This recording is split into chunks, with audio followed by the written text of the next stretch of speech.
Hey everybody, welcome back to my channel, Double Jackpot. Please hit the like and subscribe button and we'll get right into this video. Okay, Friday, about 10 in the morning, driving down to the beach, kind of misty, rainy, overcast. Hopefully it'll clear up and be a nice day. Just taking one day vacation real quick. Get down to the beach, maybe we'll do another video for you guys. But having said all that, let's cut into talking about Christopher Mitchell's online gambling addiction and what it's doing to his family. Look, he's playing sometimes $1, sometimes $5, sometimes $10. But this is a man that once went around the Vegas Strip with oodles of $50,000 wads of cash. Not that that's a lot of money to be a professional gambler and play what he was doing. It's really not that much if you're thinking of somebody that's, you know, up to the standards of making $5,000 a day, and they gotta, you know, dig themselves out of a hole. So that's really not a huge bankroll for someone that's in the Bellagio in the high limit room. $50,000 isn't like life-changing or something. I'm not trying to say it's not a lot of money. Don't misunderstand that. But in the realm of being a professional gambler, where he's at and what he's risking and what he could risk, give you an example. Say you're have to do what he does, martingale, and you're at a $7,500 bet. You know, think about it. That's a good chunk of $50,000. You know, almost that's over 10% of his bankroll. Having said that, listen to me. This guy is now being lectured by his wife, and you know, Stacy's like, God damn, Christopher, this we tried it, it didn't work. This whole thing didn't work. Yeah, you scammed a bunch of people, but we blew through that money. You had to be a big shot and blow it all. You know, God, you're such an idiot. You blew my money that I got. Christopher's never had any money in his life. He's had all these dreams, but a dream without a real, I'm talking about a real plan, is a nightmare. This guy, you know, has preyed off of his wife and her money. He's brought nothing into any kind of relationship, let alone this marriage.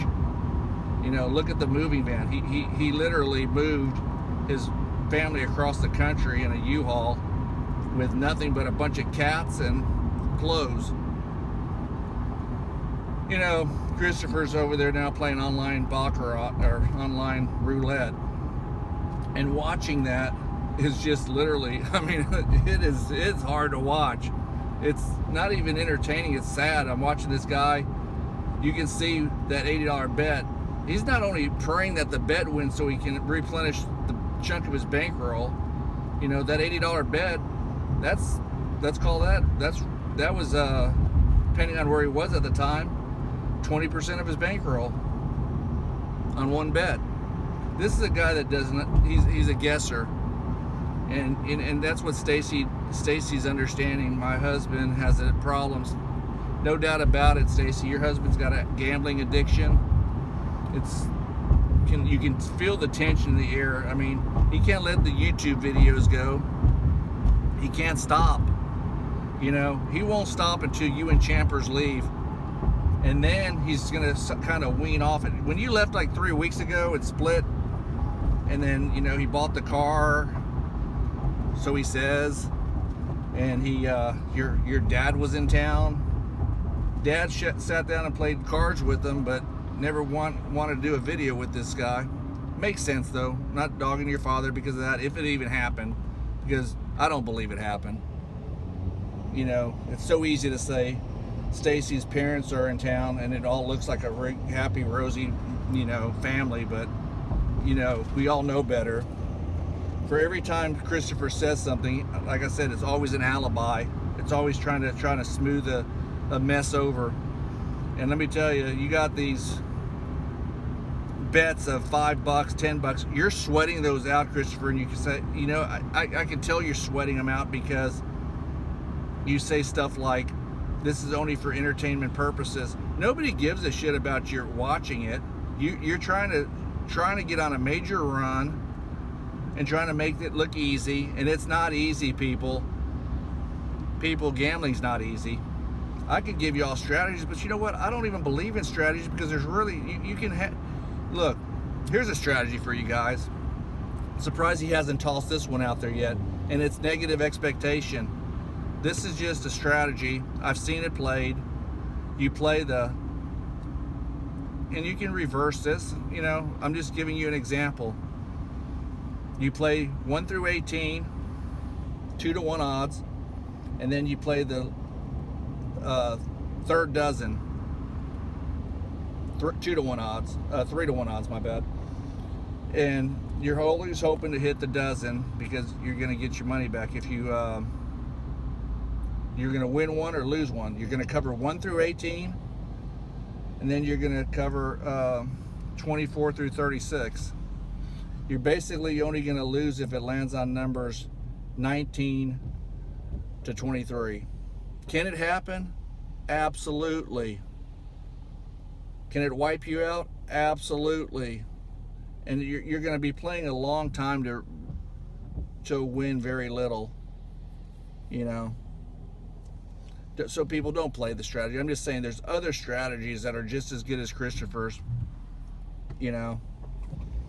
The whole way to win at roulette is you got to get on a run, hope you don't lose a big chunk of your bankroll, and then split and go find something else to do. It's all about runs and luck. Doesn't mean that's what's going to happen. Just watching a guy drop off a basket of goodies to some homeless girl with no shoes, barefoot, rainy, nasty out. Very sad. Count your blessings. Count your blessings. It's really sad.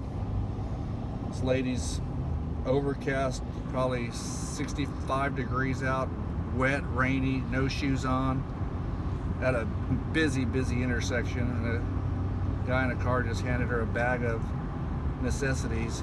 Not even sure what was in it, but it was quite a nice bag. Sorry about that. Anyways, you know, the strategy part, you know, strategy is what you make of it. You can say it's a good strategy. Anything that works, oh yeah, that's a great strategy.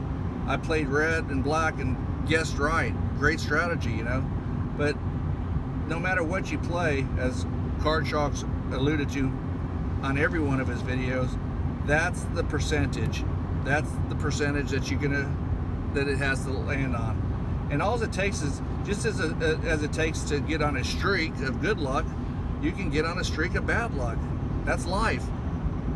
So I mean, the tension in the air with Stacy, going back to this, is crazy. You gotta understand, when Christopher won that roulette little stretch, and he won $5, he called himself the Beast, pounded on his chest, so happy. You know, he wasn't so much happy that he won. He was happy that he could put that video up.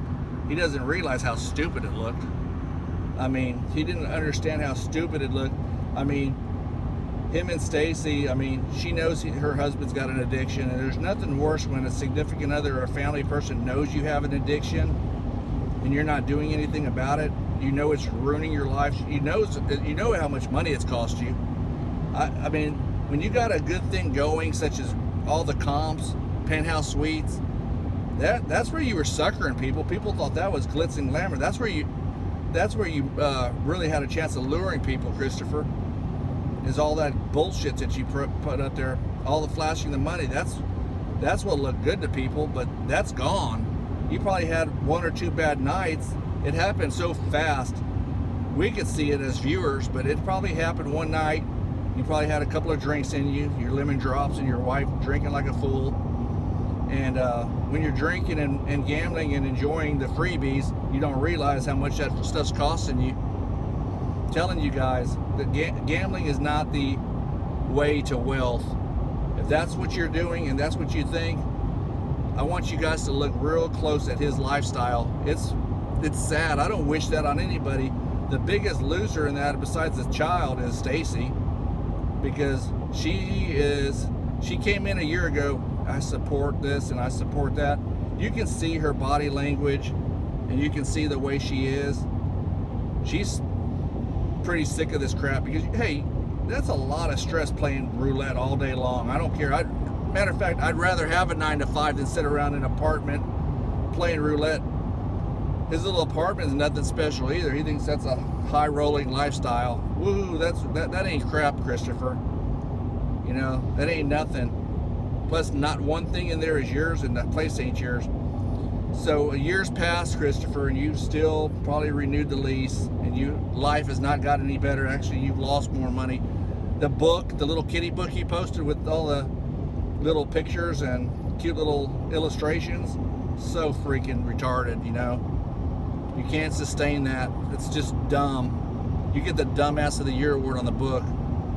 You don't get the Pulitzer Prize. You get the Dumbass Prize. Big old middle finger.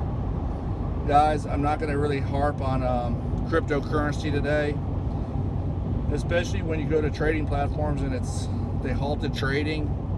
It's a real bummer. I don't know if the trading's restarted, but anytime somebody can halt your ability to trade or make money,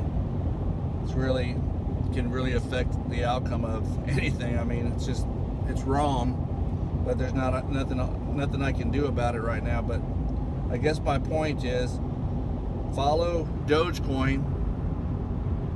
You know, follow it, buy some of it. You know, don't go put your life savings into it, but buy a little. I'm surprised Christopher hasn't said he's been the one touting Dogecoin. You know, he hasn't. Just so you know, for the record, Christopher Mitchell hasn't done anything with cryptocurrency in over 3 or 4 weeks. Why? To do what he was doing with that cryptocurrency and doing these 10 times, 5 times, 100 times hedging takes deep pockets, especially if you're doing Bitcoin.